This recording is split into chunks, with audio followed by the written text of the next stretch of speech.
Do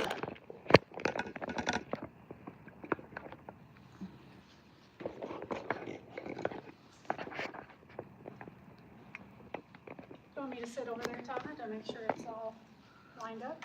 Oh, I think we've got it. I was just gonna record it here as well.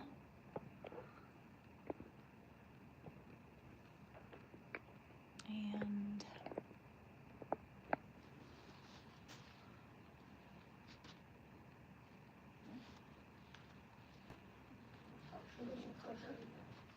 okay. Van screen back up. Perfect. How's the whole chef thing going? Good. I've been watching you and it's exciting. Yeah, I like it. It seems like you. Tasha, can you hear us? Yeah. I'm loving it. I mean, it's. I'm gonna quick run to my computer to make sure I can hear you guys. Okay. Okay, I'll be right back. Yeah, it's a little different as far as, Actually, can you really- you know, I'll it's run. not like crazy meals, it's just simple, Yeah. you know, food prep meals, but still just gets me out of the house a little bit. Right, perfect. Which I love. Gets me cooking a little bit.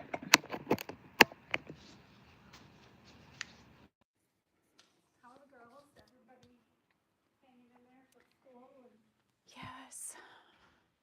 Bryson's at Brookings, Bryson's boyfriend's in Brookings and I think she saw Aspen. Good. I think it was holidays. Yeah, and I think they're all going out tonight. Oh, is this the neighborhood Yeah, one? Okay. yeah. That's so funny. I know. Yeah. And then little Paige is going out too. I'm like, oh my gosh, I can't believe Paige is even. They grow up so fast. I was just talking to,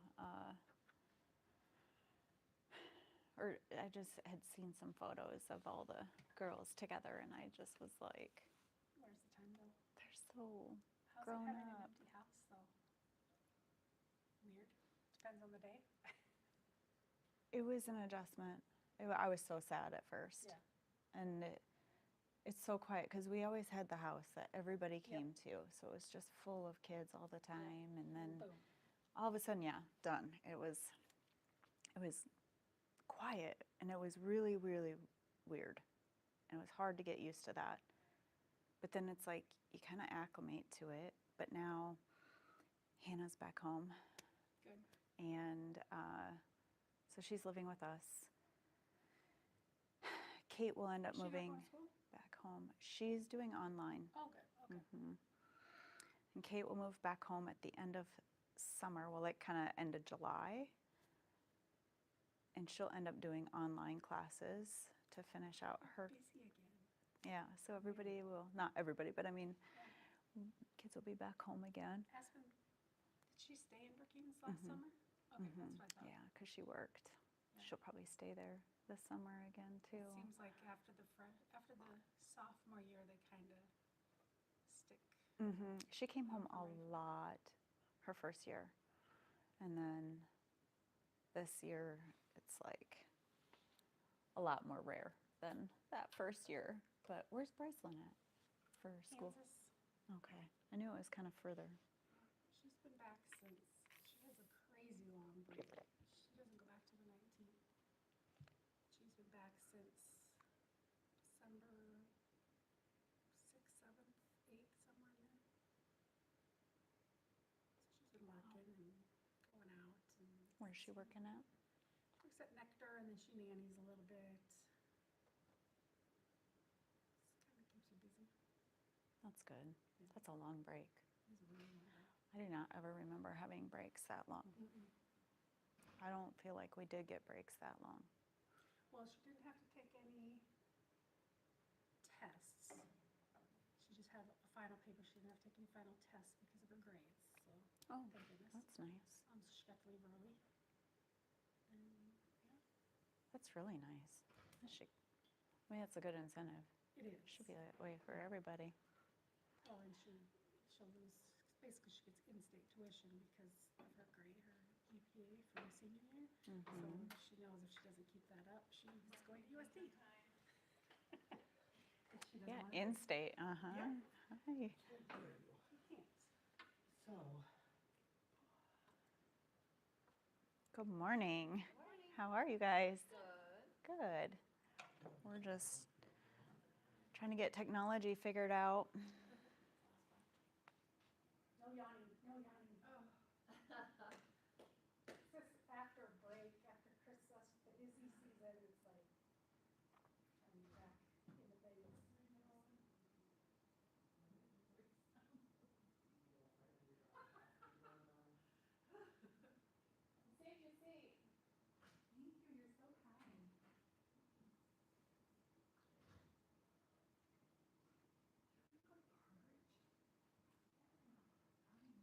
There we go. We're going to talk nutrition today. Hello, hello. I will be giving a presentation to some people here this morning, and we will be discussing nutrition. So just making sure that I am not a teacher, but I am a health coach, and so kind of I'm a teacher, but not a true teacher. I'm a former registered nurse, and I have a health science degree, and I will be talking nutrition. So I teach nutrition every day, so kind of I am.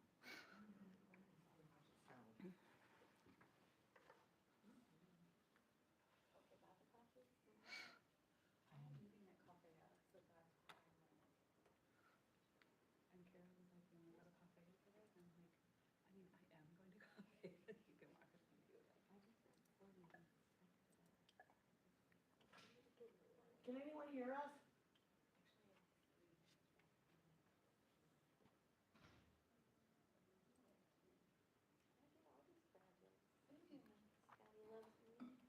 Good morning.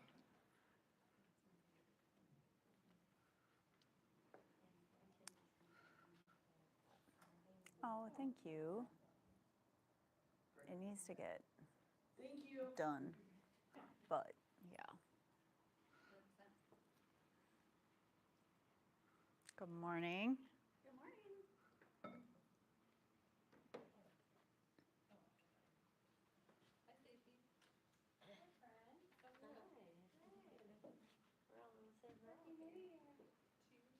I figured I would just continue the trend here. Hi. 2026, I haven't gotten used to No, writing that yet. I haven't even had to write it yet, but even typing it. Yeah, no, type. Yeah, I haven't written it, but yeah, typing. I'm like, 26. I'm not sure I ever even got used to doing 25. We were talking about the Y2K the other day. Oh gosh. Remember how the Oh, yeah. technology was going to end, basically. Yeah.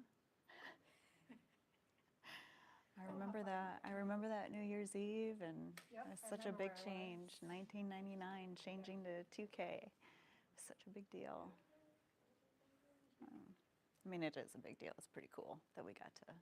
But it didn't end like everybody No. thought it would end. No. Did it get fixed? Can they hear us? Perfect.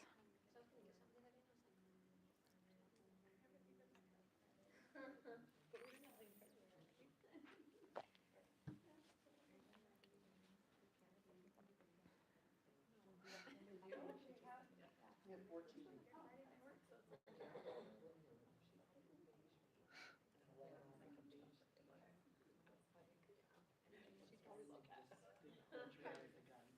All right, we still have a few people that are signed up to trickle in, but we'll get started. Tana Jacobson is a former cardiac registered nurse who began her medical career after earning her nursing degree from the University of South Dakota in 1999. She later returned to school and completed a health science degree from the University of Cincinnati in 2023, expanding her expertise in wellness and preventative health. She was a contestant on MasterChef Season 15 with Gordon Ramsay, an experience that deepened her passion for food, creativity, and the connection between cooking and overall well-being. Today, Tana works as a health and lifestyle coach and a personal chef, helping individuals and families build sustainable habits through balanced nutrition, mindful living, and realistic everyday strategies. She is also a skilled cake decorator and continues to pursue culinary artistry as a creative outlet. As a wife and mother of 3 college-age daughters, Tana understands firsthand the demands of a full family and work life.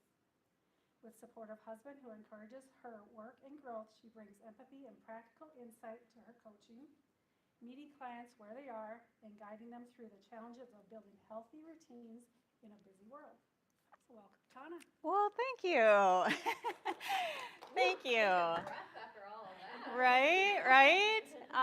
Well, thanks to, yeah. A big thank you to Nicole for reaching out and having me do this. And she was like, hey, do you want to do this? And I'm like, speaking in front of people is not my thing, but I feel like I can talk nutrition and all that kind of stuff for hours and hours. I just don't normally do it in front of a bunch of people at one time. So not that it's a bunch of people, but I was like, I don't know if I'm going to walk into a room with a couple people or 100 people, but it's just best that I don't know, and I'll just figure it out when I get there.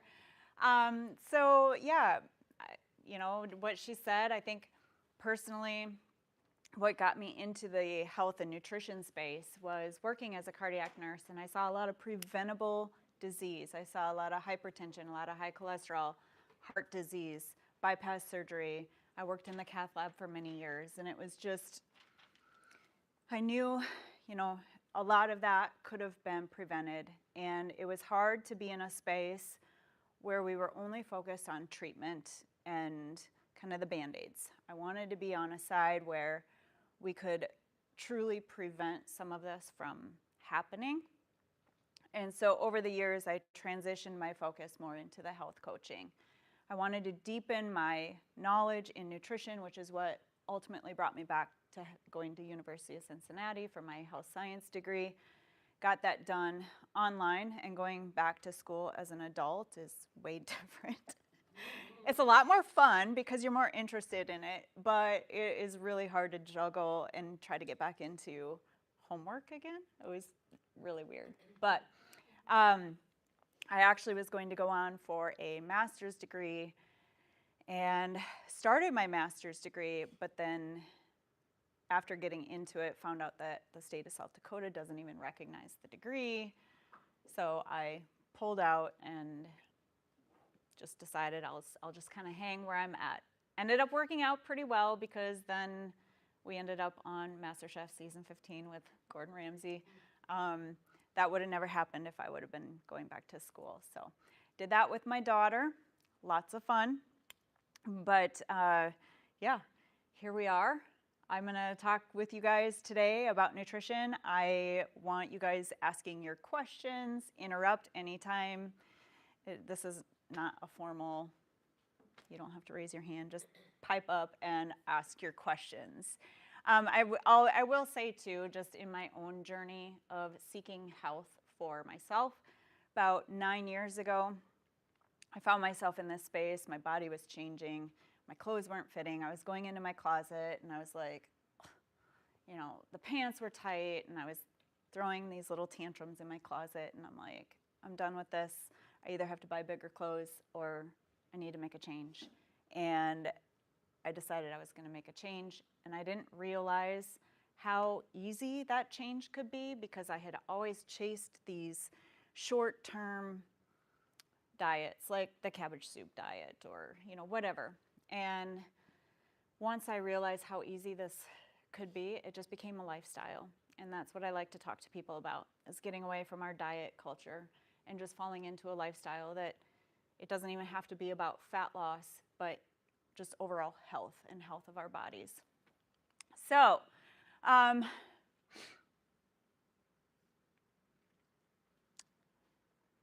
this is just kind of, I don't know, anybody that wants to have these slides, we can email that out and you can have it. But this is just, you know, kind of this restart on Monday. How many of us have been in that? Well, I'll just start on Monday. Yeah, I'll restart. We kind of get into this all or nothing mindset. And so I hope that what I have to say today kind of gets you thinking in another thought process that will pull you away from some of that.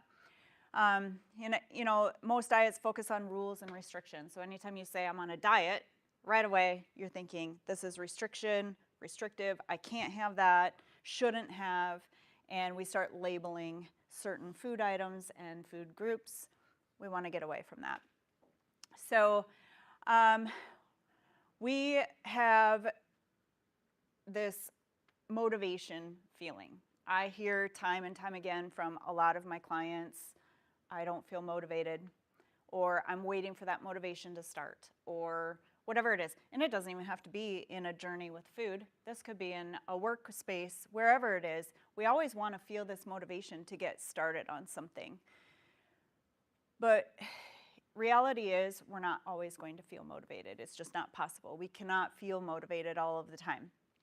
And so what we want to do is start to build up little systems and habits that keep us consistent rather than motivated. So when motivation dips, most people assume they're failing or losing discipline, and that is not the case at all. This is just a natural thing that's going to happen. We can't, it would be a really nice life if we could just always feel motivated about stuff. We'd be so productive. But, when we feel like, oh, I'm losing motivation, you think like, it's 2026, I'm going to start this strong, we're going to do this. And already, I don't know, we're Wednesday, we've been into 2026 for about a week. People are already starting to lose that motivation a little bit. Things are starting to fizzle because we just go real hard at first. And we realize we can't keep just going hard. And so we start to scale back. And when we start to scale back, then we start to feel like we're failing. And then that just all builds up. And it goes into this nasty cycle. It's the start strong. Life happens. We throw the towel in. It's the all or nothing. Never mind, I'm not going to do it. I'll restart on Monday. So we have external motivation and we have internal motivation. So our external motivation, this is what everybody is trying to seek when they want to make change. Everybody wants to feel that energy and feel that drive, and that is what fades away, okay? We have internal motivation, and that is what helps drive us when the external motivation is not there. So there are two factors of internal motivation, and it's passion and joy. So if you approach anything with passion and joy, you will forever have internal motivation. If you have, think about, I don't know, anybody a dog owner?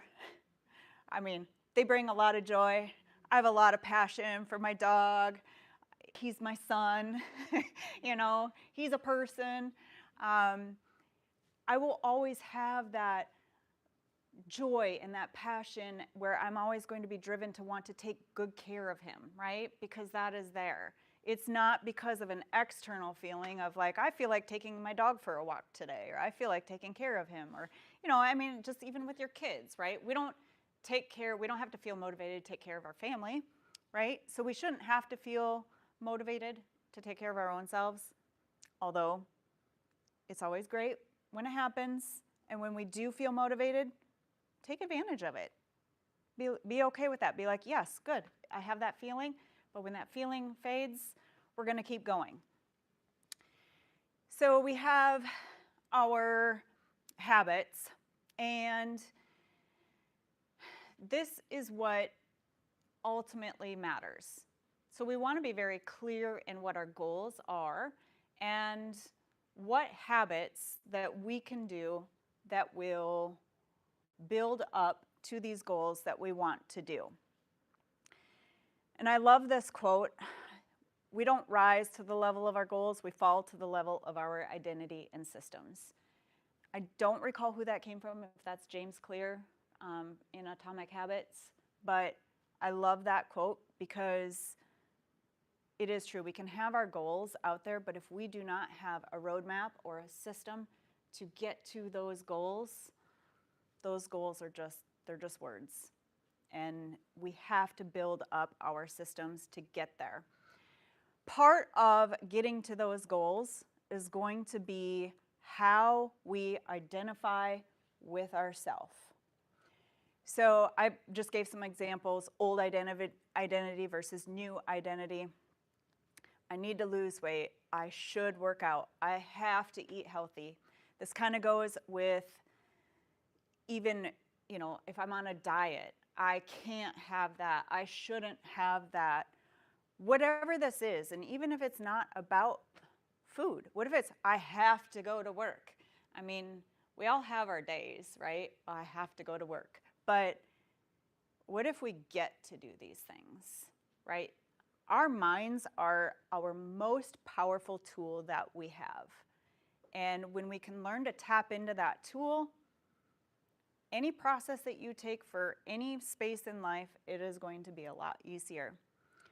So instead of I need to lose weight, what if it's I take care of my body, or I want to take care of my body, or I have the ability to take care of my body. Instead of I should work out, I move my body regularly, or I want to move my body regularly, or I choose. There's just that difference in that mindset, right? This one feels more like a negative space. That one feels a little bit more of a positive space. I have to eat healthy. I choose foods that make me feel good, right? I have to go to work. I have the opportunity to work. I have a job. So in any space where you are thinking about how you shift that mindset, and to get into a habit of when you recognize a negative feeling, let's say, oh, I ate these cookies. I shouldn't have done that. Recognize that right away. I shouldn't have. And change that message in your head. Instead of I shouldn't have had that, oh, I recognize that I did this. I feel like this. Next time I'm in this situation, maybe this will be what I do instead. And it's already changing that mindset and getting away from this shame and moving you into a space of what does the next time look like that I'm faced with this decision? It's just a self-assessment. Systems over willpower. So, like I said, we can all have our goals, but we need our systems in place to achieve those goals. Willpower drains throughout the day. Think about a really long day at work. You spent the morning, you're trying to get everybody out of the house. You're already exhausted, you're running late for work. You hit the train, and I got stuck behind the train getting here today. But you hit the train, now you're really late for work, you're stressed, you forgot your lunch at home. All of a sudden this day is just full of decisions and nothing's going right. You have to get the kids after school, you have to get them to their practice, you get home, everybody's hungry. The last thing you're going to want to do is try to figure out what to have for supper and what to have that's healthy. It's not going to matter at that moment, right? You're just going to say, we're just going to have whatever. It doesn't matter. We're going to order takeout. We're going to order pizza, whatever that is. We've all been there. We all know that, right? So success comes from reducing friction, not pushing harder. So a lot of times in a situation like that, people will be like, but I have to eat healthy, but I should be doing this. And then when that's not happening, they're feeling defeated. And that's what brings on that negative feeling and the negative vibes.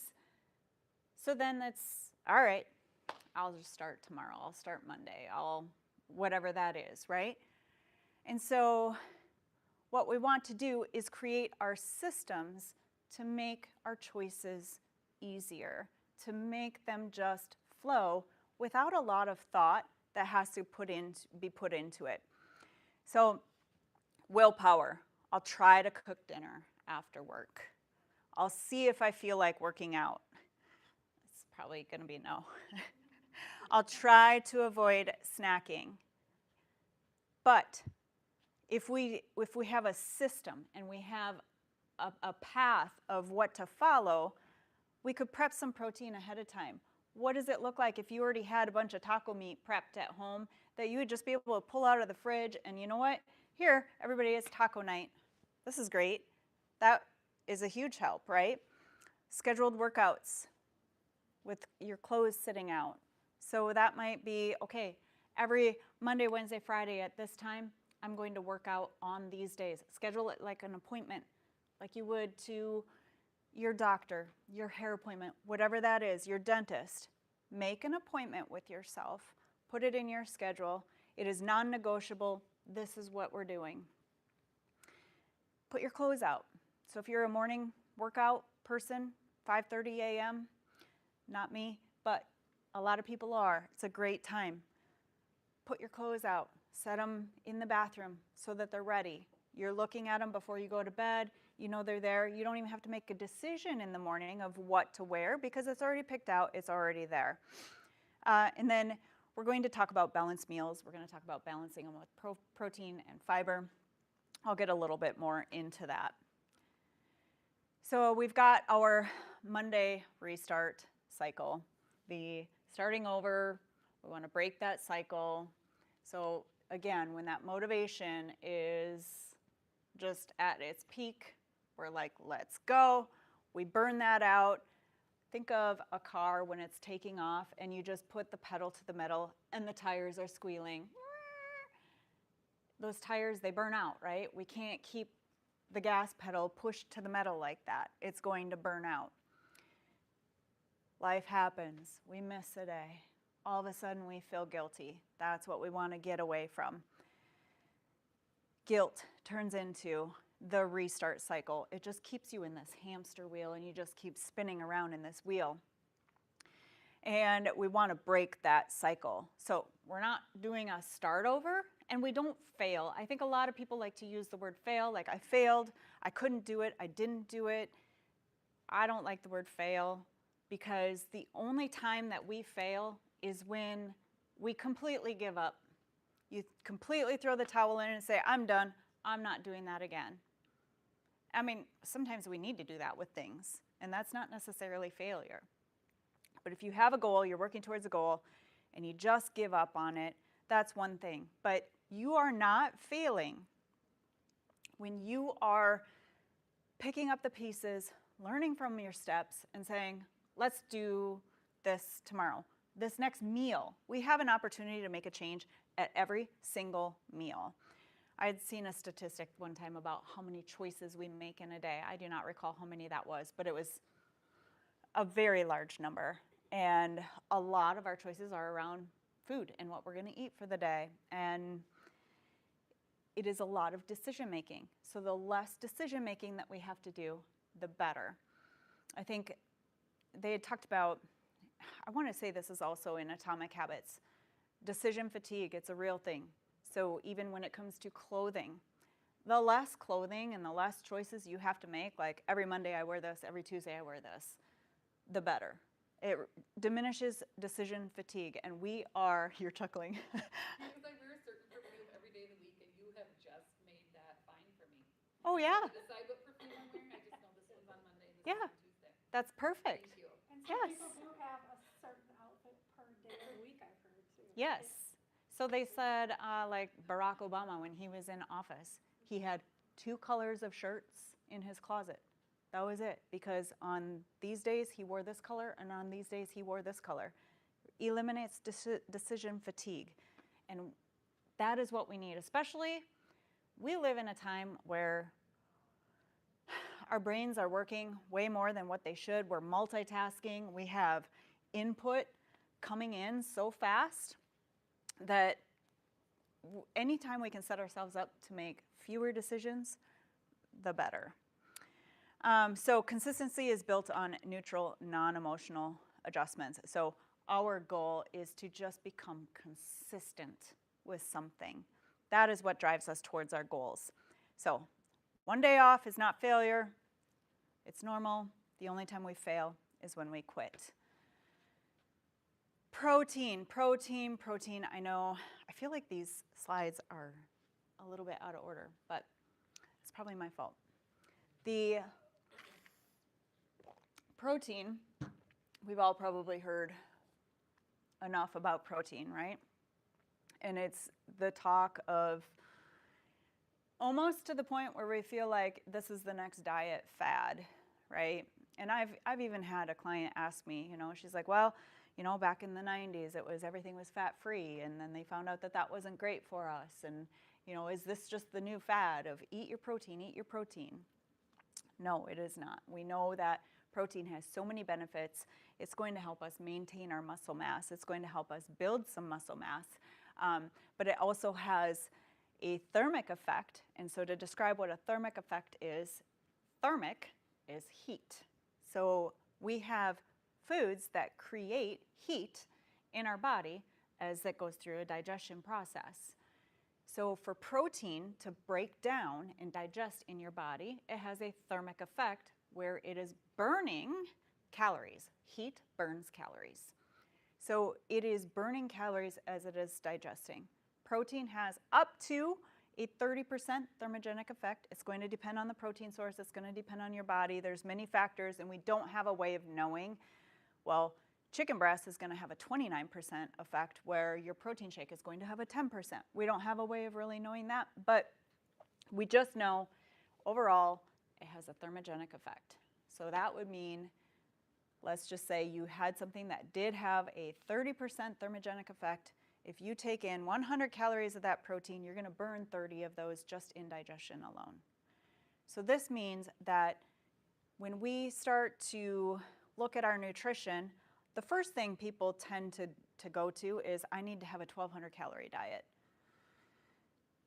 Unless you weigh 100 pounds, you should not be on a 1,200 calorie diet. Nobody should be on a 1,200 calorie diet. But when we, let's just say, when we are eating our protein, we can keep our calories higher, but we're creating a little bit of deficit within what we're eating, which helps us overall keep the calories high. When I coach my clients, I always tell them the goal is to have you eating as much food as possible for the benefits of whatever your goals are. Most people think we need to just strip things away, but that becomes unsustainable. So eating enough protein makes fat loss easier, not harder, because we get more food. It also helps keep you full. It is a very satiating macronutrient. So we're going to look at how to hit your protein. This is something that for a lot of people, it is very difficult, especially if you're just starting out. Once you get the hang of it, it gets to be pretty simple, but for a lot of people, it gets to be tough. So our target, we want to have about 0.8 to 1.0 grams of protein per pound of body weight. Now, if somebody's 200 pounds, I would not say that they need 200 grams of protein. Males can have more than females. And I shouldn't say that because you can have as much as you want. But we're going to talk about more hitting your minimums. Goal body weight. Goal body weight, yes. So let's say, and I like to break out goal body weights. So let's say somebody's 300 pounds, their first goal weight is probably 250 pounds. Their next goal weight is probably 200 pounds. But maybe ultimately, we want to look at what their goal weight is. Maybe it's 160. That is where we would base our protein off of, is that kind of very end goal weight. Now, for most females, hitting a minimum of 125 grams a day would be ideal. Going above that is perfect. You can always go above with your protein. You just don't want to be under. So when we start to compose a meal, we want to make sure that we do our protein first. So any meal and any snack. So there shouldn't be a meal or a snack that doesn't have protein in it. It should be the focus. So that should be your first question. I'm going to have a snack. What is my protein source going to be at this snack? This is my meal. What is my protein source going to be for my meal? You take that source and then you build around that. So then we're going to add in our carbs and fats and then our fun foods if desired. Now, a lot of times with fun foods, people like to call these bad foods or unhealthy foods. Again, this goes into that message that you're telling your mind. The moment you say that's a bad food, there's already a negative feeling with that food. But if we call that a fun food, it's a different feeling, right? And I very much feel like people need to eat fun foods every day. Every day. So not a day goes by that I don't have something like Snickers or Oreos or cake.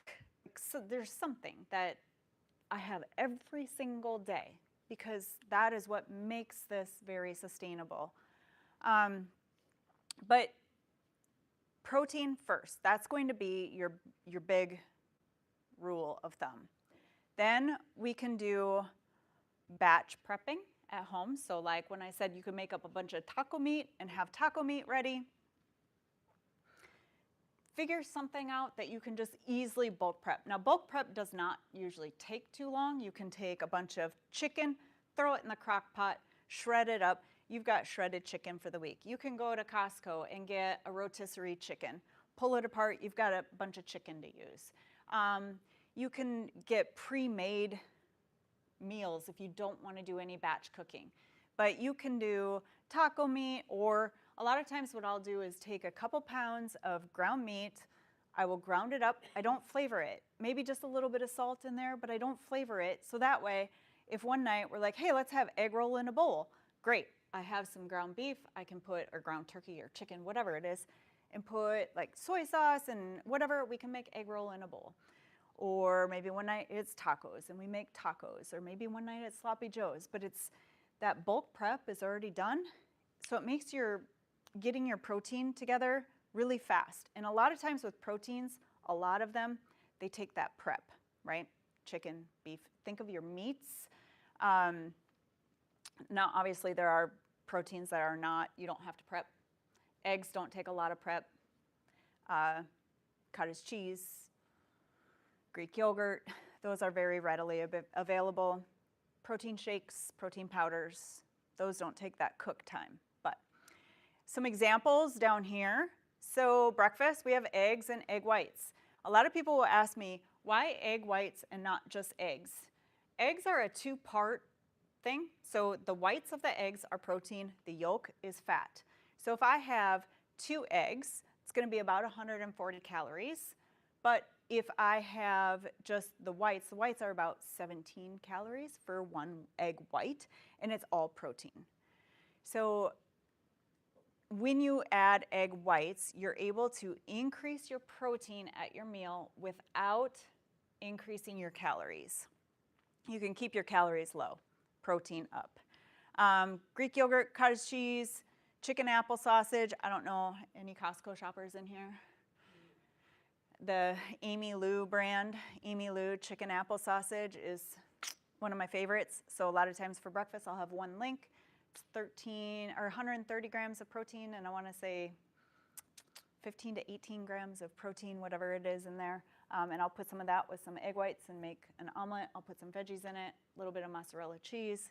Delicious. Great flavor. In the freezer section, or is it in the fresh? In refrigeration, kind of by where you would find the lunch meats. Nope. I'm trying to think what else. So you go past the fruit and then you come over, like across from the rotisserie. Okay. Yes, there you go, across from rotisserie.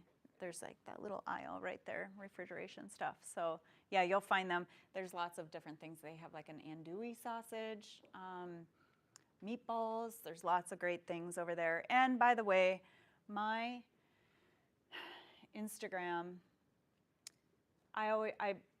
I put some videos on there of me shopping in Walmart and Costco, showing great items to go pick. Things that are fast to make, things that are high protein.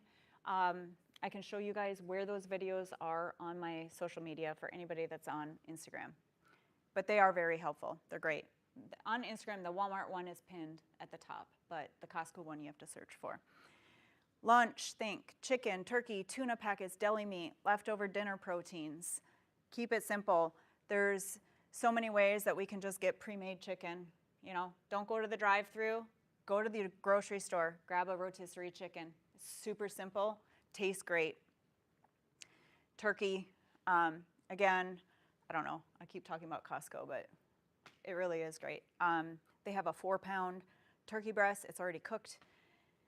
And I just slice it myself instead of having a deli slice it. It's just a little cheaper to buy it like that. And then I just pre-weigh it. So I have 4 ounces of meat. I put in little Ziploc bags.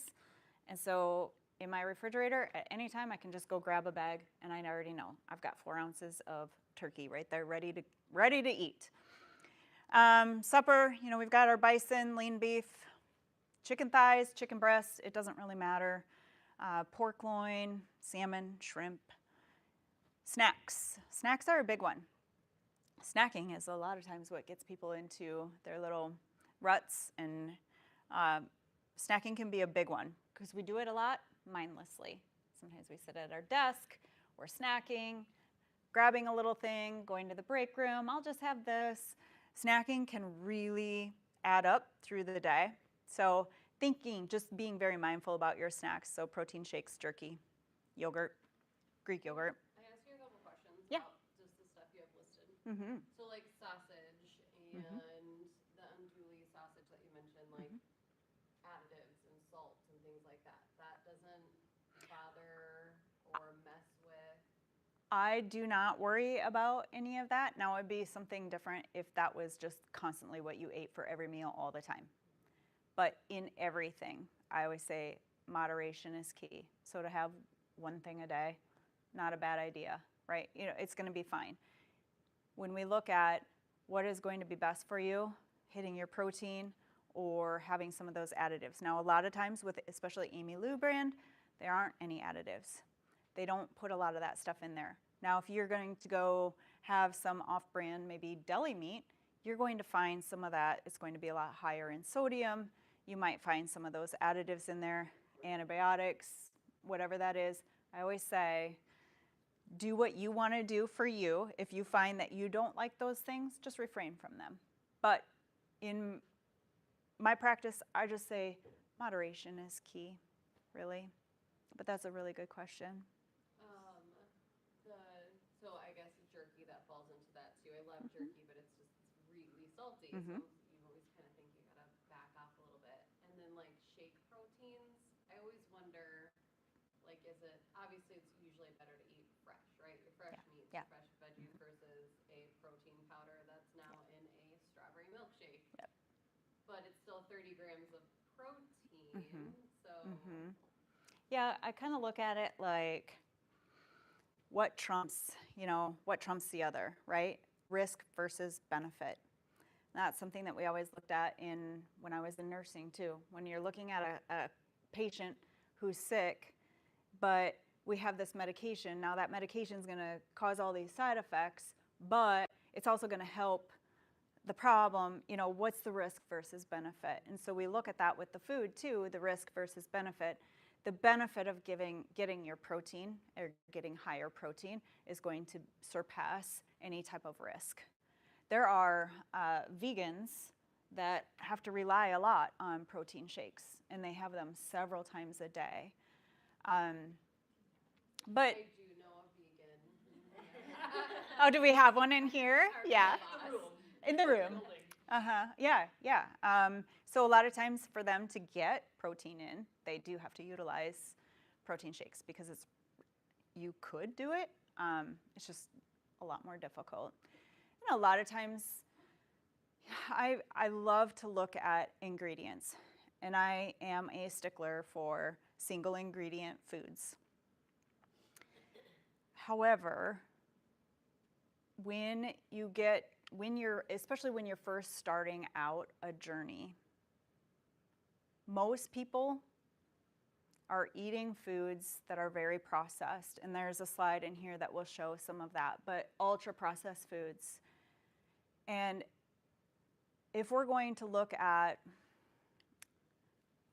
chicken nuggets at Dairy Queen versus a protein shake, you know, our protein shake is going to win every time. So just starting to make some of those little steps, and you can always clean it up later if you choose. That's one of the things that I've done for myself recently too, is how can I challenge myself a little bit more? More single ingredient foods, more whole foods, less processed, less packaged. The thing with and I'll get to it, but maybe I'll just wait to get to that. Any other questions before I move on? That was a good question. Carbohydrates, they get a bad rap. Carbohydrates are really good for us. We need carbohydrates. So when we talk about those diet fads and we think about keto, now there are very few people. I will say there are places and times where keto is great, and that would be in a type 1 diabetic.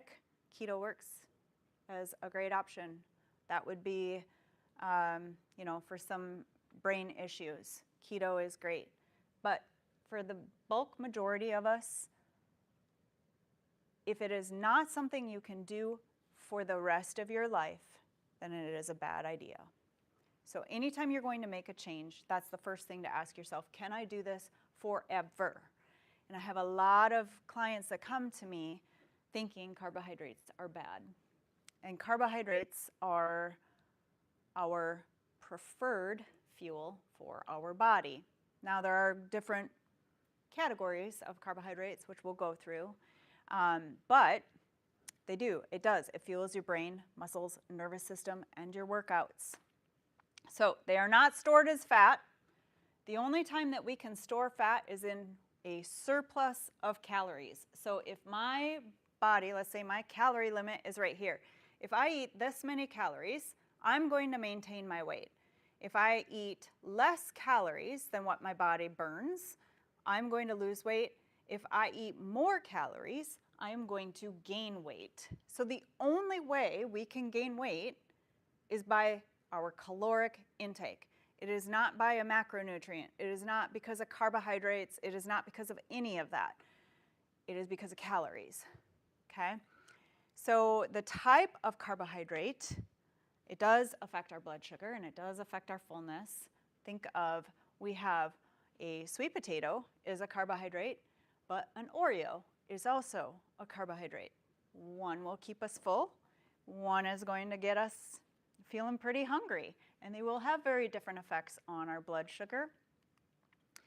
We have complex carbs, simple carbs, and refined carbs.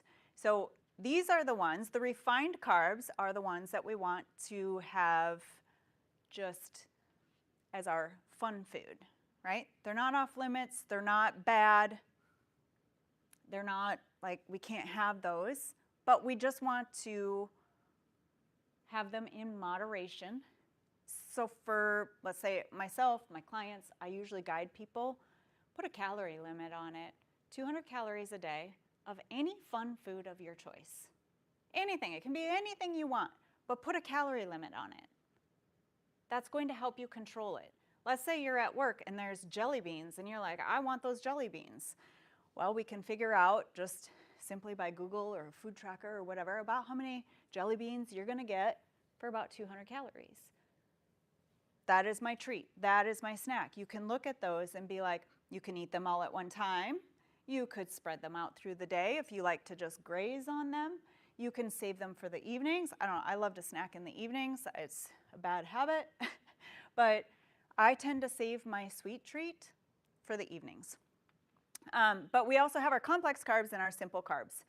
So a lot of times we'll hear, there's many people out there that say fruit is bad for you because it has sugar in it. It's a natural sugar. The good thing with fruit is it also has fiber in it, and we like that. We've got our complex carbs, that's where our sweet potato would fall. In our complex carbs or some of our high fiber foods, when I talked about that thermogenic effect with the protein, you're also going to get a thermogenic effect with the right kind of carbohydrates, with your fibrous carbs. Fiber also has a thermogenic effect, usually up to a 25%. We've probably all heard when you eat celery, you burn more calories than what the celery is. It's not necessarily true, but it takes your body work to break it down because of the fiber. So not all fiber is going to be absorbed as calories. I'm not going to get into that piece of it because it gets a little confusing, but just know we can create a thermogenic effect with our good carbs. So if we have a thermogenic effect with our protein, and then we have good carbs and we have a thermogenic effect, we're doing pretty darn good.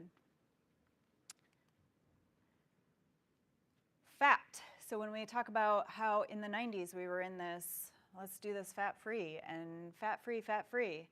Well, then we found that was really not a good idea because we need fat. We need it for our hormone balance. That's a huge thing.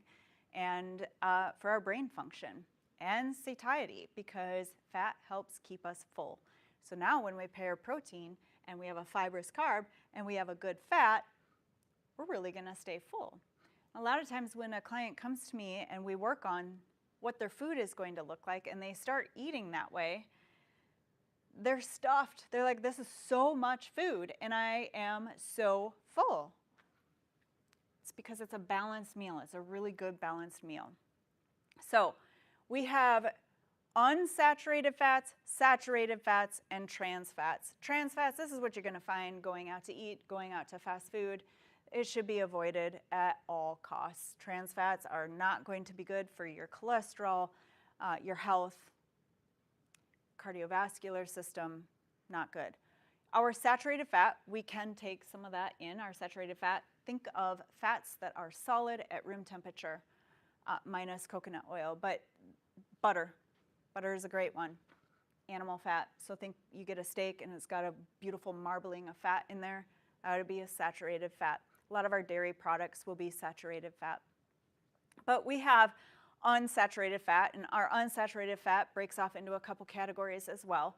But olive oil, really, really, really a good source of fat. Avocado, amazing. We've all probably heard of the Mediterranean diet. Those are very heavy in the Mediterranean diet. They're really good for heart health as well. Seeds, salmon. A lot of people are not, they don't realize that salmon is actually a very high fat fish. It's a higher calorie fish.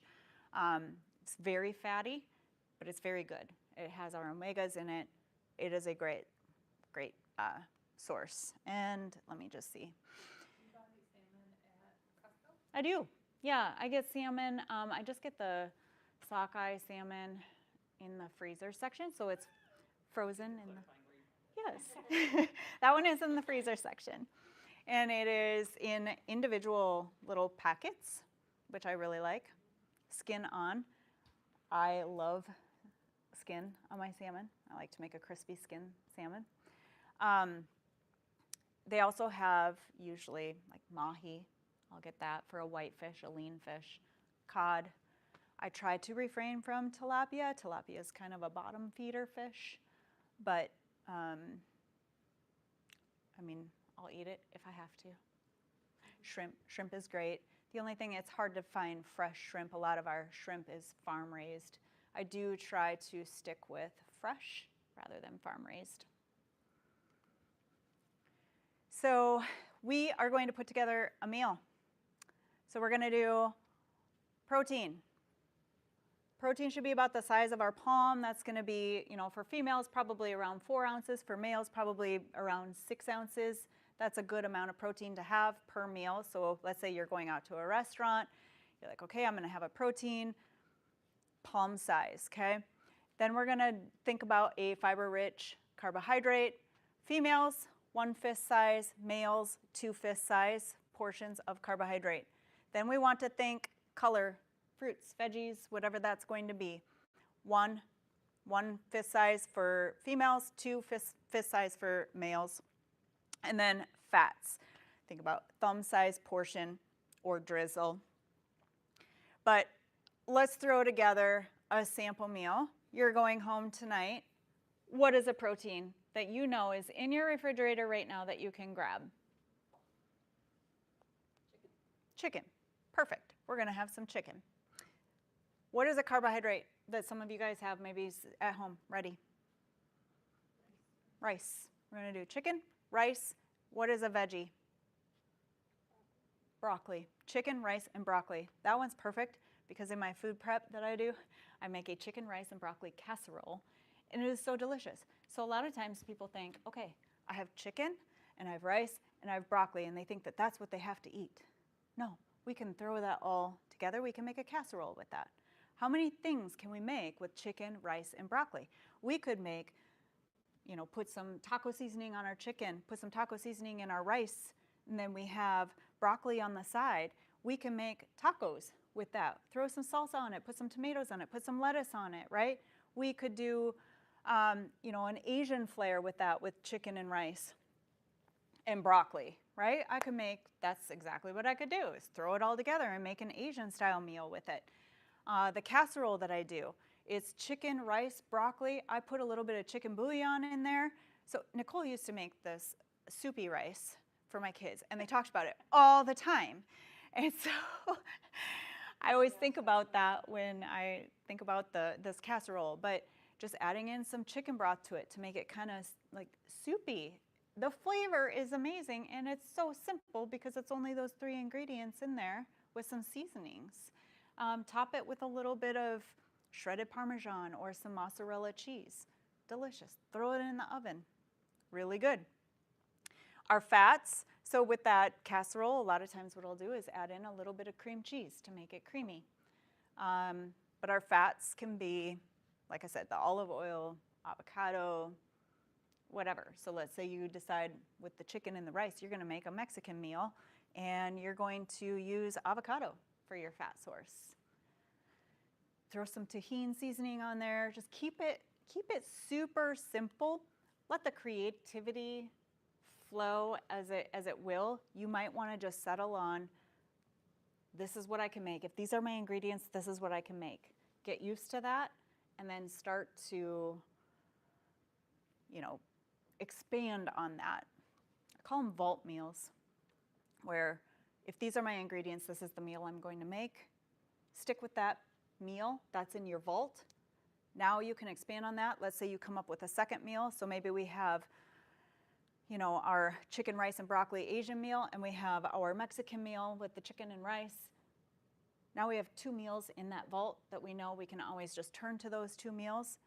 That helps you not have to think much about things, okay? We're trying to take that decision fatigue out of things. So I try to have 2 to 3 vault meals for each meal of my day. 1 for breakfast, lunch, supper, and snack. So I eat 4 times a day. I like to have vault meals loaded into all of those. Works really well because then you don't have decision fatigue. So we have our fiber. Our fiber is broken up into soluble and insoluble. And then in this section in the middle is fiber products that are both soluble and insoluble fiber. We're not going to get too into what the differences are, but soluble, you can see, slows digestion, so that's going to help keep you full because it's going to stick with you a little bit longer. Insoluble, this is going to be the one that's going to help you poop real good. So on average, the standard American diet, we take in about 7 to 10 grams of fiber. The minimum amount of fiber we should be taking in is 25 grams a day. I urge people to get about 35 grams a day. It is, it's a difficult task, but can definitely be done. It's just about picking the right kind of foods. So when you're picking those carbohydrates for your meal, try to think about picking them from a fiber-rich source. A lot of things that are labeled low carb are great fiber sources because they're replacing some of the regular carbohydrates in those sources with fiber. So something like a tortilla. One of my favorite ones is the Extreme brand tortillas. I think it's like a shell, pretty big. 80 calories, but I don't know if there's 15 grams of fiber in one. There's quite a bit of fiber in one shell. So, but again, that's a processed source, but we have plenty of single ingredient foods that will also offer fiber. But I would just encourage everybody to just try to pay attention to maybe kind of where you fall. I'm big into food tracking, just as people are starting to learn, just so they understand where they're at for protein intake and where they're at for fiber intake. It's not mandatory or necessary, but it can be very helpful just to get an idea and baseline of where you're at. So yes, the standard American diet we lack protein, we lack fiber. It is very rich in ultra-processed foods, so we find decreased energy, more mood swings, our hormones are off balance. Digestion is a big thing. Gut health these days is terrible for most people. We have a lot of bloat, we have a lot of just ick feeling or irregularity, whatever that is. And a lot of this can be fixed simply by what we eat. It's simple, but maybe not easy. It's just a simple concept, but it takes work, right? This is a great little sheet, kind of walks through some of our important nutrients here. Protein, and we talked about some protein sources, but obviously what protein does for us, what fiber does for us. Vitamin D is a big one. Most people are deficient in vitamin D or have very low vitamin D because we don't get enough sunshine.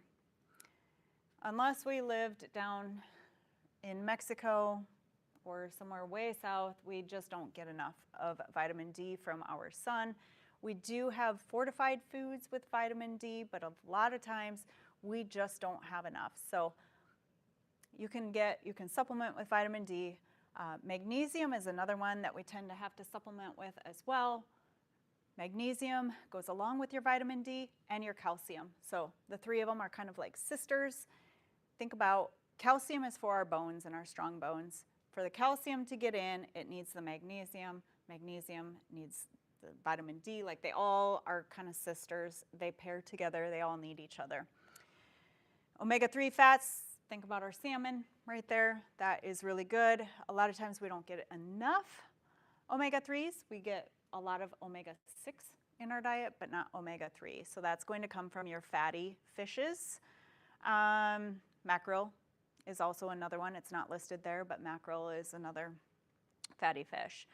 Iron, a lot of us women are low in iron. We're going to get that from things like our spinach, leafy greens, red meats, and then potassium. Potassium for some electrolyte balance. You can drink electrolytes if you want. Sleep is something that is very, a lot of people don't understand the importance of sleep. I will tell my clients to prioritize sleep over working out. That is how important I feel that sleep is. I think it's important that we're moving our body and that we are working out, but sleep trumps that, because recovery of our body happens during sleep. And the other thing is, if we lack sleep, our cortisol goes up. Cortisol is another hormone. When our cortisol goes up, we are going to experience hunger. We're going to experience exhaustion. That is going to lead to snacking. That is going to lead to not feeling full. That's when it starts to get detrimental. And it takes one night of poor sleep for that to start happening. So poor sleep, it increases our hunger hormone. We have a hormone it releases. You probably feel when it's time to eat. So our body gets into a circadian rhythm, just like it does with our sleep. It has a circadian rhythm with food.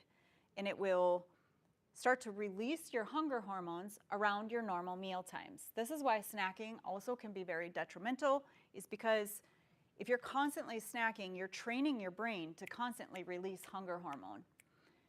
If we have set times, this is when I eat this, this, and this, your body will start to release those hormones around that time, saying, hey, it's time to eat. So yes, lack of sleep raises cortisol. Talked about that. This is about cholesterol. So we have our HDL, LDL, triglycerides, and total cholesterol. So HDL is our good cholesterol. This you want to be really high. A lot of people are sitting kind of, 20s to 30s with that. We want to see that. I love seeing that up in the 60s and 70s. This will increase with exercise. Getting really good exercise is one of the few ways that you can increase your HDL. Also think about your good fats, olive oil, okay? Your LDL is your bad cholesterol. However, I think the next slide will show our LDL. We have different particle size. All of these are LDLs. These are all low density lipoproteins. These are the dangerous ones. These ones are not so dangerous. However, when you go get labs drawn, they're measuring, your LDL is measuring all of them. So for me, when I go get my LDL drawn, it's high. I'm not at all concerned about it because my HDL is super high and my triglycerides are super low. So they don't even have to worry about my LDL because it's assumed that the high number is because of some of the larger particles, not the little ones that we're concerned about. Now, there is a lab. You can have your blood sent to Cleveland Clinic. You probably have to pay out of pocket. They break it out to tell you the LDL particle sizes, but probably not necessary. And then you'll have a total cholesterol number. But just know, all in all, we want to make sure that our triglycerides are low. If our triglycerides are low and our HDL is high, then you're going to be sitting really good with a low cardiovascular risk for something to happen. This is the view of our standard American diet. This is what the standard diet, we are taking in 55 to 60% of our intake is ultra-processed foods. That's a lot. That is a lot. Our added sugar intake, average is nearly 80 grams a day, shouldn't be more than 25 grams a day. You will bust out nearly 70 grams in a coffee drink in the morning if you're stopping at Starbucks, just to give you an idea. What about black coffee? Black coffee is great. Fantastic. Yep, black coffee is great. This is going to be that, those, I call them foo-foo drinks, but the lattes, the mochas, all these kind of fun drinks, the added sugar in them is crazy high. Now, this is where the fun food comes in, right? So even a fun food, if you have your calorie limit, you're still probably not going to hit quite that 25 grams a day. But we did start paying attention at our house of added sugar intake. Just so you know, like when you look at a label, visualize this. So 4 grams is equal to 1 teaspoon. So look at your label, and if you see, oh, that's 8 grams of sugar, that's 2 teaspoons. Measure it out. Put it in a Ziploc bag. My husband had a problem with Dr. Pepper, and it was a problem. It was about 4 a day. Dr. Pepper is insanely high in added sugar. Uh-oh, for somebody that drinks Dr. Pepper, sorry. I don't want to ruin this. But I put into a Ziploc bag how much sugar he was drinking in a day. He looked at it and never drank Dr. Pepper again. So when you have a visual of what you are taking in, it is powerful. So I suggest doing that. Do it with your kids. Look at the cereal boxes. That's another place where a lot of added sugar comes in. Fruit snacks, those kind of things. But on your labels, your food labels, you'll see protein, you'll see carbohydrates. Underneath carbohydrates, underneath that heading, will be fiber and added sugar. Just look at the added sugar. You only need to pay attention to the ones that say added sugar because it will say included sugars, which is usually natural sugars. You want to only have to pay attention to added sugar. That's what we're talking about here is added sugar, not included sugars. This is a great example of what is happening in our belly when we're choosing stuff. All of these are, like all of this is about the same amount of calories as this, okay? But you can see that you could really fill your stomach up and feel full when you have nutrient-dense foods versus caloric-dense foods. Or no, sorry, this is 300 to 600 calories for all of this food. This is 800 to 1800 calories for that food. 200 to 400 calories for that candy. It's all about like how we're filling the stomach and hitting the receptors. We have fullness receptors on our stomach. So if we eat fast, we're going to take in a lot more food because it hasn't quite gotten down to our stomach in time to hit those receptors. So we want to try to slow our eating down. Just naturally, you're going to eat less if you can slow your eating down. We're always in such a rush. It's really hard to eat slow. It's something that I'm always trying to practice. It's very difficult, but you'll naturally take in less food if you do that. But these other foods, they're just not going to fill you up. So the mindless bites, the little snacking, the little pick at it, this and that is what kind of gets us into trouble. I'll finish what I have on my children's plates.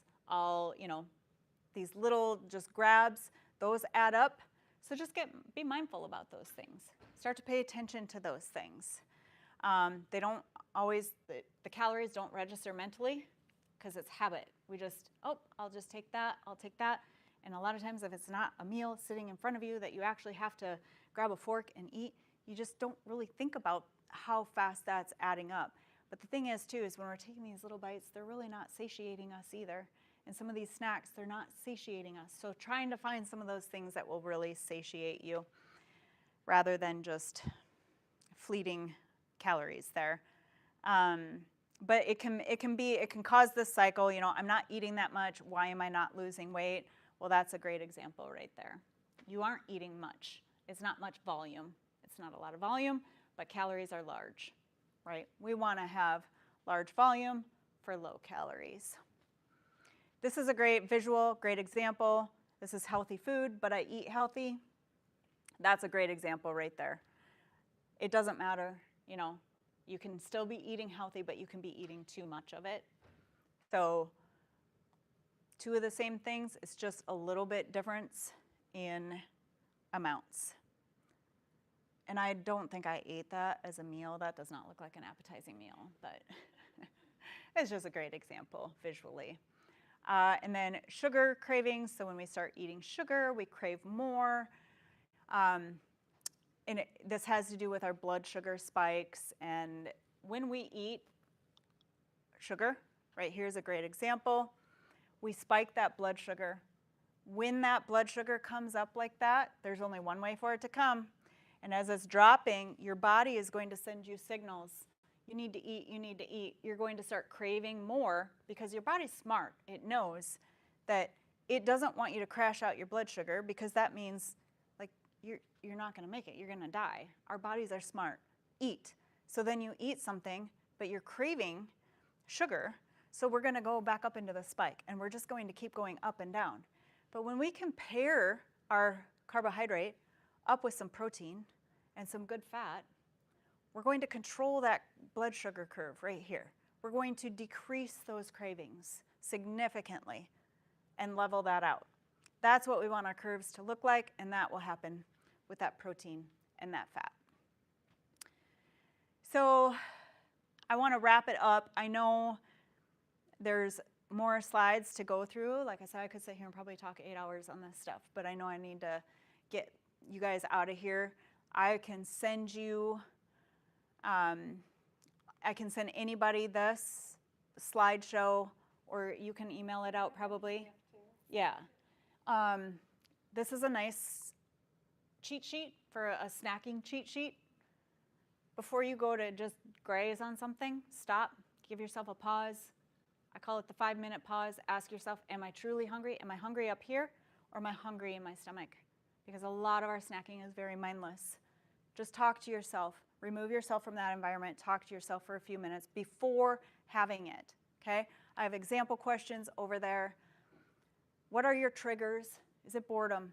Is it habit? What is that trigger of why you're going for that snack? If you're still tempted, go to step 3.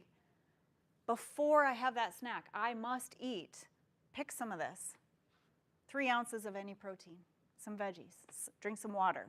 If you're still tempted, go to step 4. Choose one snack, measure out 1 serving, put it away. Because if we have it out in front of us, a chip bag, we're just going to keep going in for it. Just measure out 1 portion, put it away, eat slow. Right there. If you're still tempted, go to step 5. You're going to repeat your step 4. Assess your hunger, assess your fullness. We're not eliminating snacking. We're not taking it away from you. We are just controlling it and recognizing it. Just a little graphic here of different things. A bakery cinnamon roll, about 870 calories with 61 grams of sugar. Substitute it. I've got a recipe on my website for some protein cinnamon rolls. 400 calories, 26 grams of protein. Donuts, 260 calories right here, or 530 for a Long John. 16 grams of sugar. I put donuts on here because I'm a donut freak. I love them. I make protein donuts. You get 4 of them for 342 calories with 40 grams of protein. Slice of breakfast pizza, stopping at Casey's gas station. 560 calories for 1 slice of pizza. I'm told it's good. I don't know.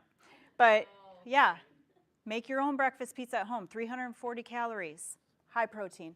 There's just little swaps. It's not about taking away foods. And there's going to be a day you probably want to have that cinnamon roll, right? That's okay. Maybe modify what the rest of your day looks like, right?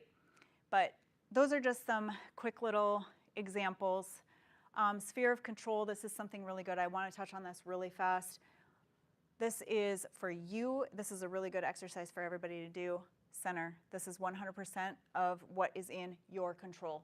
The only thing in this center, I encourage everybody to draw this out on a piece of paper and actually do this exercise, because a lot of stress and anxiety in life is trying to control things that we are not in control of.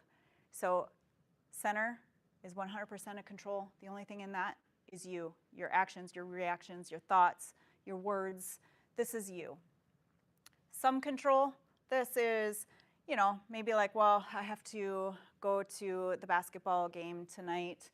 So you kind of have the control that you're going to go to this game, but you can't control maybe like if you get a flat tire or if the game cancels or whatever, right? There's some control, but not full. This is no control. This is the train I ran into on my way here. We have no control over what happens there. But when you can write out and visually see where your control centers are at, if you have resistance with something or you're feeling a certain way, place it into which sphere that goes into. It's extremely helpful. And that is that. You guys follow me over Instagram, whatever. I do have a group coaching platform. It's only $15 a month for coaching, education. We do calls, we do challenges. We're getting ready to do an ab challenge or a core challenge on Friday. Anybody that signs up before January 31, it's only $15 a month. Ultimately, that will be going up to $50 a month. But anybody that locks in at the $15 a month stays at $15 a month. It never goes up. But we do a lot of calls where we talk about things like this and do cooking classes. We do challenges, all the good things. On my Instagram, you'll find that Walmart shopping video. There's also a Costco one on Walmart. If anybody wants to see which video that is, I can point you to it before we leave here. And yeah, over on TikTok, if anybody's on TikTok. And YouTube, which my YouTube isn't listed here, but that's that. And Nicole, if you want to just email out the slides to everybody. Perfect. I was like trying to really speed that up. I ran 10 minutes late, but Thank you. thank you. Thank you. Does anybody have any questions? No, but I am on your platform. Yay! Yeah, one of my friends sent it out. We have a ladies group that we have, and she sent it out to us, and I got it. Good. I love that. Welcome. What are you thinking of it so far? There's a lot of things going Yep. with because everyone Yeah, is now yeah. on, and now they have all these questions, so it's like filtering. But then you made the comment of don't try to keep up. Yeah, I don't even keep up with Yeah. it. So that was good because Yeah. it was like, oh, what did I miss? What did I miss? Yeah. But yeah, some of just the quick. Oh, I had this for a meal, and I was like, oh, that's a great idea. You know, Yes. So something really easy, and you sent out the core challenge. Yes. And I'm like, okay, that starts next week. So today I did 20 sit-ups Mhm. and 20 twists and a 30-second plank, and I'm like, hey, Look at not that. 100, but it's. I was like, okay. Yeah, and you don't have to do all 100 at one time. No, yeah. You can do it throughout the day. So But I think it was just the motivation of other people struggling too, Mhm. right? Oh, yeah. Okay. Mhm. What's This that? much. Is that the, So it's that. That's that app. $15 platform. I Yes. saw that the other day and I'm like, that's not So if you go to my YouTube You don't channel, have to be in shape uh-uh, to do this. mm-mm, That's mm-mm, my problem. No, is you No. don't. no, Joining these programs, I'm like, well, I'm not No. already in No. shape. I don't want to die when everyone else is. Yeah. Nobody's tracking what you are doing. Yeah. You are tracking it. And Yeah. so that was, I didn't, you can do it on your own time, when everyone else is having these conversations. So that's what I kind of liked. Yeah. It's only been a week. Week, Less than yeah. A week, so. Mhm. Yeah. It's a nice space.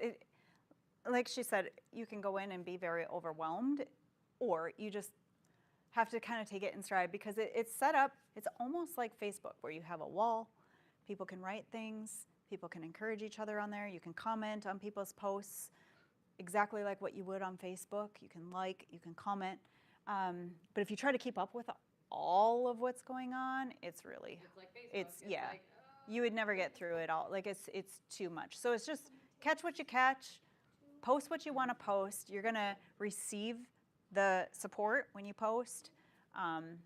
Yeah, and I keep up with anything that I'm tagged in, but I mean, I can go through there and see new comment, new comment, new comment. I would spend lot, yeah. all day on there if I was trying to keep up with all of that. So I figure they'll tag me if they need me, but it's kind of nice because then I can offer help, more one-on-one help to people too if, they post like, hey, I need help with this, and then I can So do is that. it nutrition and fitness both in there? Yeah, and the workouts are optional, totally optional, and they're set up so that there's gym workouts or home workouts, doesn't matter, and you do them if you want to do them. My main focus in there is to help you create consistency, help you work towards your goals, help you start getting protein into the diet, help you start getting fiber, and stopping the cycle of let's restart on Monday, and it's just creating that confidence, and it's nice because hearing that you're not alone Yeah. in there, like everybody is in this same space of I want change, this is hard, or I've had a bad day, or I've had a great day, or, it's just kind of a nice space to share it. So if you head to my YouTube channel, it's youtube.com/Tana Jacobson. There's a link at the very top. You can click that link, and it will take you directly to this platform. But yeah, I mean, only $15 a month. It's just, even with that, it's just fun to be able to have that because I charge $20 to $25 for a cooking class. We'll be doing a cooking class every month, so it already more than pays for itself. What's so interesting on the carb part of it is Thad is diabetic, and his endocrinologist is like, a carb is a carb. If your blood sugar is low, just get a carb in. And not, me who is not real up on health, I'm like, no, there's good carbs and bad carbs, because he reaches for quick. I need to get my blood sugar because it's an emergency. And I'm like, I get that, but you have a Snicker bar, you're going to drop again so fast. And he's like, my endocrinologist doesn't care and all this. And I'm like, but have something more that's going to keep it sustained. And I'm like, even I know this. Why is your And I endocrinologist feel like saying that goes with what you said in the very beginning about prevention versus just now we're treating right? Yeah. because this stuff is now going on. And it's just, I don't remember what book it was. Some guy he had gone through all the health stuff. He became a doctor, and it was just insane, the health system, on how that is. It's, why are we not teaching people to eat healthy from the start Right. versus, Yeah. well, this is what happens when we don't eat healthy, so now we have high blood pressure, now we have this, now we have medicines for this. Yeah, And like, it's They'd it's rather live the medicines. medicine route. Yeah, yeah. The same with insurances too, though. Yeah. oh, it's all a The medicines are game. big, and it's, but they're not educated in the nutrition side of it. So there's plenty of people that will go to the doctor and then they'll be like, well, you just need to eat low carb, or, but they don't instruct on what that means, and they don't even really know. Or like- Profile by Sanford is what they push Yeah. me to, Yeah. and it's like, that's all the low carb, and I'm like, even I'm not the epitome of health, and I know I can't do low carb Yeah. because I can't keep that forever. No. Yeah. But yeah, I've- it's the education piece. Like, we all know we need to eat better. Like, Right, but it's about we know we how. need to do better. Right. But it's how can we make it sustainable? How can I like fit this in? I have 2 kids who are on the go and need to eat snacks. But yeah, let's make it healthier for them. Let's make it healthier for me. Like, how do I do this? It's like you think it's so easy to just eat healthy, and it's almost Yes. like it's not built. I don't know. Well, Yeah. you can't go against society and like what they're all herding us into this, like Oh, the yeah. rush, go, go, go. Like, Yes. who sits at a table anymore and eats? Like, Yeah. it's just you can't push against that sort of how do you make your And one of Mhm. my biggest things is the proteins, I don't love reheated, Mhm. but you say you have like a tip of like adding chicken broth or Yes. something to make them fresher Yes. again. Never microwave chicken. Don't like it. I mean, you can, but it's kind of gross. But if you can put chicken, even if you do have to microwave it, put a little bit of chicken broth in with it when you reheat it. So I like to heat it on the stovetop. I just throw it back in a pan, pour some broth in there, and reheat it.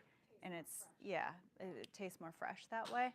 But if you have to microwave it, it's tough, but you can still put some of that broth in with it when you microwave it, and it's That's my better. biggest thing with leftovers is I don't love chicken leftover. Yeah. I do some beef leftover, but chicken leftover really hits And me. it probably depends too on how you season it.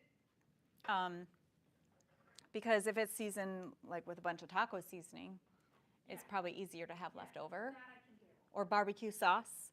So even if you have plain chicken, let's say it's just kind of a basic maybe ranch chicken one night, the next day that when you reheat it, even though it's seasoned with ranch, you could put a bunch of salsa on it or verde on it, or you can kind of dress it up a little different. Chicken tacos, I can reheat that and eat it leftover, but if I do like a chicken and rice, and I do like a can of soup in it Yeah. thing, I can't reheat that. Yeah. Tastes right for me, so. Yeah. Yeah, and maybe those are the times too that if you know that, like I don't like leftover chicken, you can just have maybe some prepped plain chicken, like the pre-stuff at Costco or the, Yeah. whatever, and have it ready so you can just take it out of a packet and then have that. But I was gonna say something else too with flavoring that up, and I just lost my thought, so. That was a lot of good information. Oh yeah, eating it cold, Oh, like yeah. put it on a salad. Right, Mhm. that I can do, Yeah. especially like the rotisserie chicken. Mhm. Yep. Yeah. So. I was surprised when you mentioned chicken thighs as opposed to chicken breasts. Yeah. Well, people think chicken thighs are Or fattier, bad because yeah. they have more fat in them, But But not- surprised me. not that much. Yeah, And they're great. easier, too. They're more moist. They are way better. Well, yeah, they're more, yeah, you're right, they're juicier. Perfect. So, I yes. love chicken thighs. And they do a Very lot good. of I very will good try to do that. 333. All right. Very good. Okay, this is my first time doing this, and now I don't know how to stop it. Yeah, we had. Maybe I just hit the X.